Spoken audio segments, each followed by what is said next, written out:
Bismillahirrahmanirrahim. Assalamualaikum warahmatullahi wabarakatuh.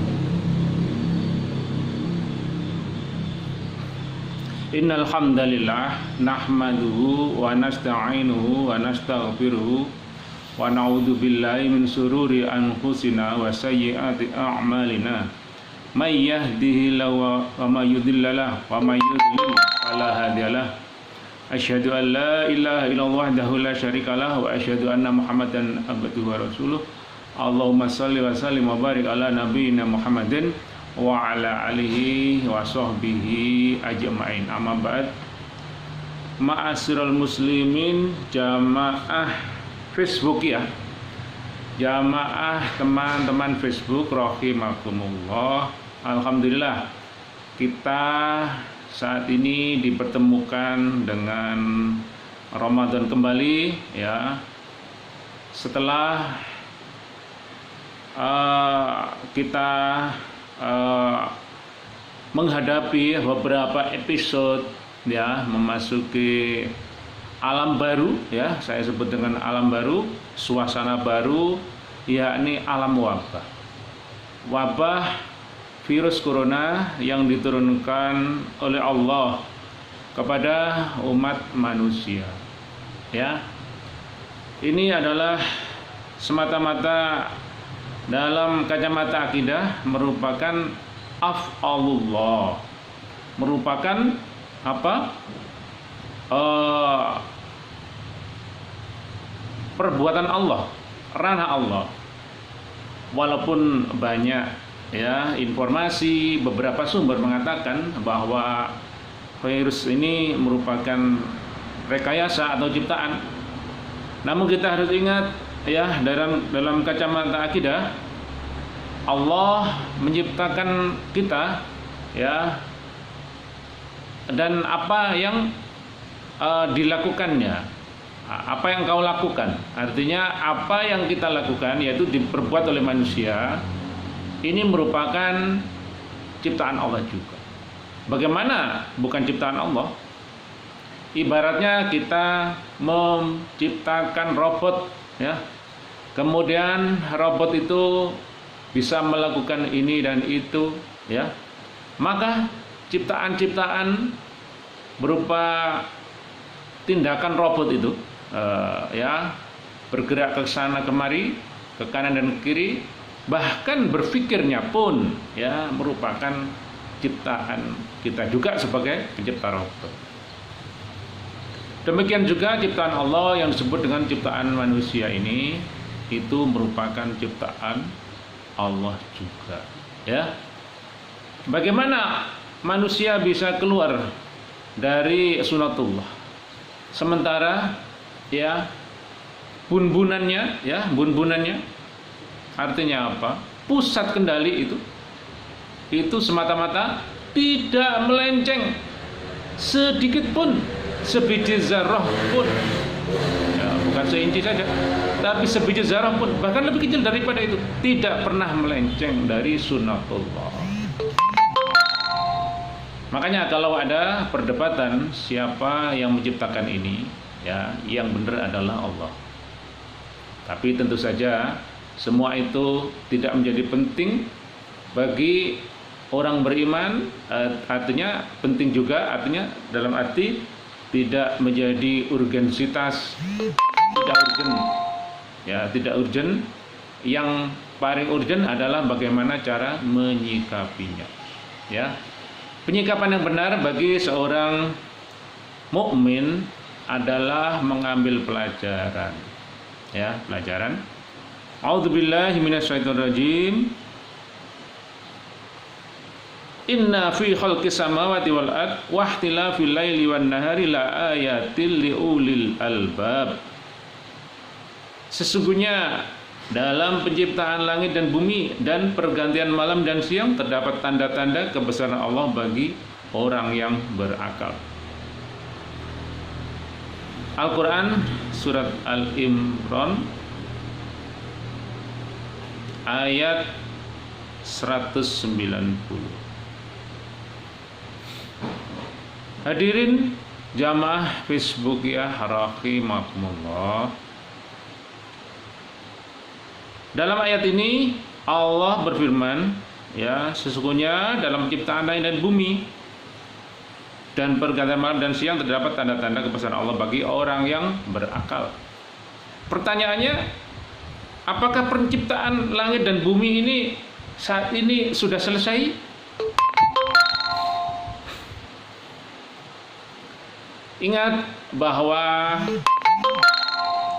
tidak ada kata final bagi penciptaan Allah. Dan penciptaan itu terus berlangsung sampai hari kiamat. Hari kiamat itulah semuanya ini ibaratnya sudah final. Amalan-amalan tidak bisa diterima, ya. Semua amalan manusia sudah game over.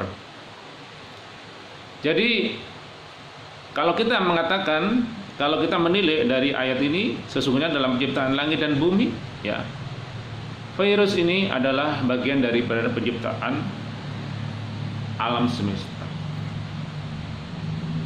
Entah itu dari segi rekayasanya di laboratorium atau bagaimana secara alami itu berproses, artinya tanpa rekayasa genetika di laboratorium, semua itu memang dalam lingkup kekuasaan Allah. Ya. Baik, kita seret pengertian ini ke konteks sejarah. Sejarah mengajarkan bagaimana kita ini menghadapi wabah. Ya. Menurut berita yang terpercaya, umat manusia seluruh dunia ini, ya, wabah ini berlangsung setiap kurang lebih per 100 tahun. Sekedar menyebut 1719 atau 1720, kemudian 1819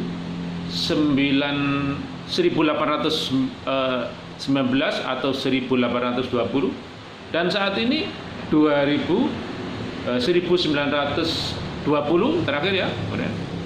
Dan kemudian saat ini yang sedang kita di dalamnya ini 2019 atau 2020. Hadirin rahimakumullah, mari kita gunakan akal basyirah yang Allah berikan ini untuk menselaraskan, menghubungkan, memikirkan. Karena dengan pemikiran itu dan maklumat yang benar, maka akan menghasilkan pemikiran yang sahih. Apakah tujuan Allah? Semua yang diciptakan Allah, semua, baik itu yang besar atau kecil, baik yang dianggap besar oleh manusia maupun dianggap kecil, semuanya menjadi pelajaran bagi orang beriman. Apalagi persoalan wabah, walaupun secara zatnya per individunya kecil, tapi kita sudah rasakan saat ini lebih heboh, lebih mencekam daripada hanya sekedar katakanlah raksasa. Kalau raksasa biasanya satu atau dua, tapi ini kecil, tapi pertumbuhan dan perkembangannya ini viral, eksponensial. Jadi kalau eksponensial itu 2 kali 2, ya, kemudian dikuadratkan, ya, kemudian 4, ya, 4 kuadrat, kemudian 16 kuadrat, terus begitu, maka hasilnya akan eksponensial. Menyebarnya ini seperti deret hitung, bukan deret ukur. Kalau deret ukur itu 1, 2, 3, 4 begitu. Kalau deret hitung itu perkalian, ya, itu perkalian. Jadi ini tentu saja sebagai manusia kita ini memiliki keterbatasan hanya dengan diuji dengan makhluk yang kecil, kita sudah sangat kelihatan rapuhnya. Wa hatta itu yang mengklaim sebagai negara adidaya, hatta itu menyangkut negara superpower. Jadi semua ini tentu ada hikmahnya. Baik itu orang yang notabene mengaku tidak bertuhan seperti negara RRT ya, waktu itu menyombongkan diri, maupun negara adidaya yang lain seperti Amerika Serikat. Semua itu akan berdampak, baik itu kepada yang disebut dengan memusuhi Islam atau berpihak kepada Islam. Nah, bagaimana Allah menciptakan semua itu ya untuk meringankan ya beberapa manfaat. Yang pertama yakni atas kehendak Allah ya semua ini terjadi, yaitu yang pertama ya itu Allah berkehendak ingin merubah tatanan dunia ya, dari zaman yang dikuasai oleh orang kafir, dikuasai oleh kezaliman, dikuasai oleh alam kegelapan, dan berganti atau dikuasai oleh alam yang terang benderang, yakni Islam. Ingat bahwasanya Islam pada waktu menghadapi kekuatan dua kekuatan, yakni Romawi dan Persia, maka kemudian bagaimana Islam atau umat Islam itu memenangkan pertempuran menghadapi Persia? Memang secara kekuatan baik itu fikriyah, akidah maupun madiyah, perlengkapan perang dan sebagainya, ekonomi, itu memang semakin kuat. Namun Allah juga berkehendak melemahkan kekuatan orang kafir, yakni Persia. Jadi kalau kita bisa katakan ya, kita katakan bahwasanya kemenangan umat Islam itu karena Allah melemahkan musuh-musuhnya. Nah, demikian juga tentara Allah itu dalam berbagai perang, dalam Islam itu juga bermacam-macam. Ada yang kekuatan yang kasat mata yang bisa diindra, dan kekuatan yang tidak bisa diindra. Sangat mengherankan oleh orang-orang kafir waktu itu bahwasanya baik itu bagi orang kafir maupun orang muslim, orang mukmin waktu itu yang berjihad juga mengherankan sekali. Bagaimana mereka hanya mengacungkan pedangnya dan kemudian banyak orang kafir terbunuh. Tentu ini adalah Allah ini berkehendak menolong hambanya ya. Jadi yang penting adalah bagaimana itu adalah Allah, itu adalah perbuatan Allah, bukan ranah kita. Namun kita bisa mengaca bahwasanya kita jangan terlalu sombong bahwa kita ini telah melakukan ini dan itu, melakukan persiapan ini dan itu. Tapi yang penting adalah bagaimana ini menjadi sesuatu yang dinamis, bukan sudah statis. Karena kalau kita membanggakan diri kekuatan kita, baik itu secara umat maupun secara individual, maka kita ini tidak berhak mendapatkan pertolongan.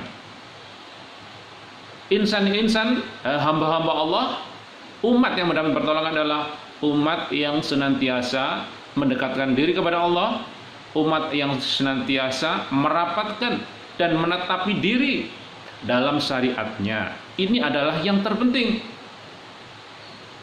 Betapa banyak orang yang secara madiyah, secara ekonomi, secara kekuatan duniawi ini kuat, tapi dengan cara melanggar ketentuan-ketentuan Allah. Maka bagi Allah ya diloloskan doa-doanya, keinginan-keinginannya. Bahkan setan pun ikut berdoa supaya diberikan kenikmatan dunia. Ya, tapi kita dan mereka yang melanggar ini tidak berhak sedikit pun atas nikmat akhirat.